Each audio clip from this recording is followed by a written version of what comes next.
जी बताइए क्या प्रयोजन है आपका? हाँ, नमस्कार साहब। आज मैं आप सबका यहाँ आदरणीय आशुराम जी मोदी, जो भारतीय जीवन बीमा निगम के अभिकर्ता हैं, उनके ऑफिस में आपका हार्दिक अभिनंदन करता हूँ। इन्होंने गीता, श्रीमद् भागवत गीता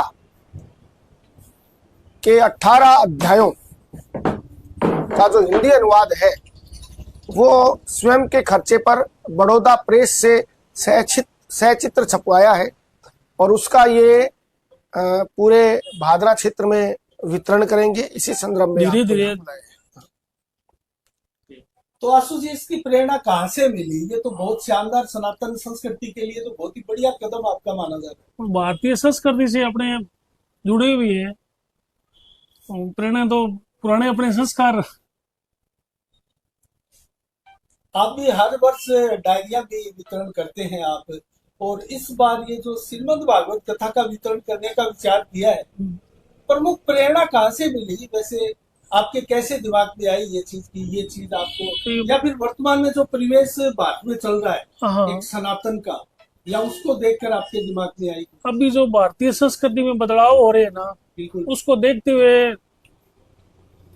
मैंने ये डिसीजन किया है।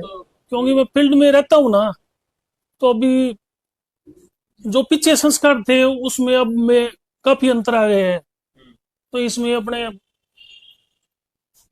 तो किन लोगों को दी जाएगी आपकी तरफ से?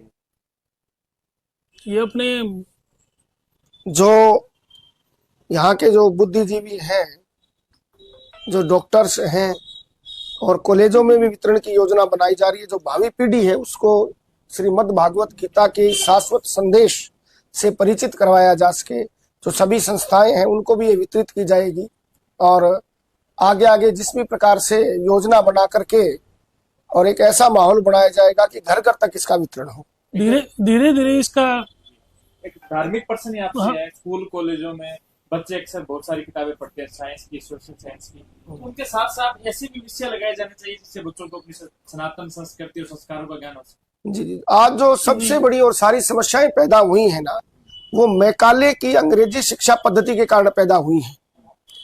और जिस समय दुनिया में एजुकेशन के नाम पर कुछ नहीं था, उस समय भारत में बड़े बड़े गुरुकुल थे, नालंदा और तक्षशिला जैसे विश्वविद्यालय थे, 4 वेद, 18 पुराण, उपनिषद, स्मृतियां। लेकिन हम अंग्रेजों के राज में उन सब चीजों को भुला बैठे। आज सबसे बड़ी समस्या यही है। अगर आप गीता के ज्ञान को अगर किसी विद्यार्थी को दे दें तो कर्मण्येवाधिकारस्ते मा फलेषु कदाचन, कोई अधिक महत्वाकांक्षाएं पैदा ही नहीं होंगी।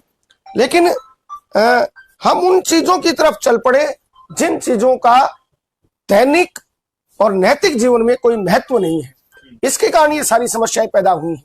नहीं तो आर्यभट्ट, वाघभट्ट, हमारी संपदा तो इतनी विशाल शिक्षण संपदा है कि हमारे यहाँ तो किसी की कोई कमी नहीं है। लेकिन भौतिकवाद के इस युग ने भारत को भी कहीं न कहीं दुर्भाग्यपूर्ण रूप से प्रभावित किया है और उसके दुष्परिणाम हमें देखने को मिल रहे हैं।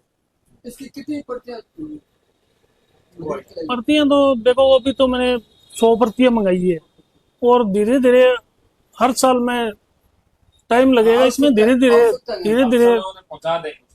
पहुंचाऊंगा, टाइम तो लगेगा इसमें।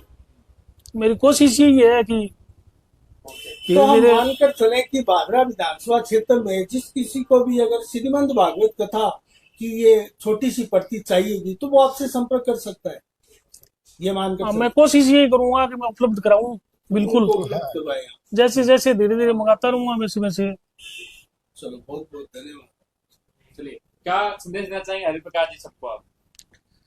आप सबके माध्यम से मैं संपूर्ण नगरवासियों को यही संदेश देना चाहता हूं कि आज का समय बड़ा विकट समय है और हमें पुनः हमारी पुरानी संस्कृति की ओर लौटना पड़ेगा। गीता जैसा ग्रंथ अगर कोई व्यक्ति औपचारिकता भर भी एक बार पढ़ ले तो उसका जीवन दर्शन इतना परिवर्तित हो जाता है, उसमें सकारात्मक और ऊर्जा के भाव पैदा हो जाते हैं। तो मैं सभी अभिभावकों से निवेदन करता हूं कि अपने बच्चों को श्रीमद् भागवत गीता का अध्ययन एक बार जरूर करवाएं।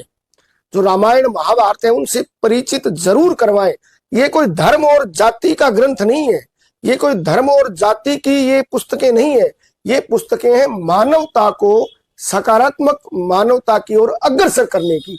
तो हमें ये बहुत अधिक जरूरत आज हिंदुस्तान को है, क्योंकि हिंदुस्तान का युवा विचलित है, वो दो संस्कृतियों के बीच में पिसा हुआ सा महसूस कर रहा है, और उसे इस भरम जाल से अलग करने के लिए और उसकी ऊर्जा का सही उपयोग करने के लिए मैं मानता हूं कि श्रीमद् भागवत गीता के शिक्षण को आंदोलन के तौर पर लेना चाहिए।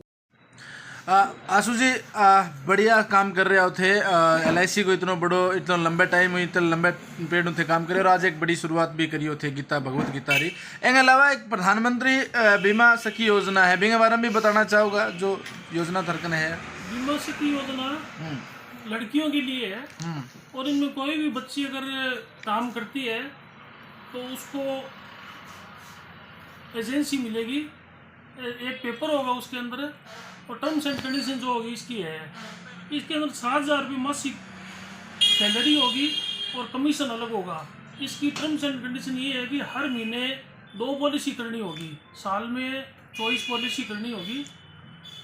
तो ये टारगेट पूरा करने पर ही दे होगा ये जो मासिक वेतन है वो। मतलब एक अच्छा रोजगार कैस का आप है, बेरोजगार जो है मन बहुत बढ़िया तरीकों कैस का चीज आप यह जो है योजना है भारतीय जीवन बीमा यानी प्रधानमंत्री जीवन बीमा सखी योजना, और 7,000 मासिक स्टाइपेंड एवं कमीशन, और टारगेट है, टारगेट के ऊपर थाने पूरा करना है। लगातार अगर थाने इतनी जानकारी लेनी है तो LIC ऑफिस थे अम्बेडकर चौक आशु जी मोदी मिलेगा, और भी जानकारी ले इसको थे रोजगार संबंधी, क्योंकि रोजगार के सगे सगे थारी जिंदगी की जो सेफ्टी है वह भी उरे मौजूद है। लंबे टाइम उरे काम कर रहे हैं, एक बार विजिट करो और विजिट करके थाने जो सूचना लेनी है जानकारी देनी है। बहुत बहुत धन्यवाद।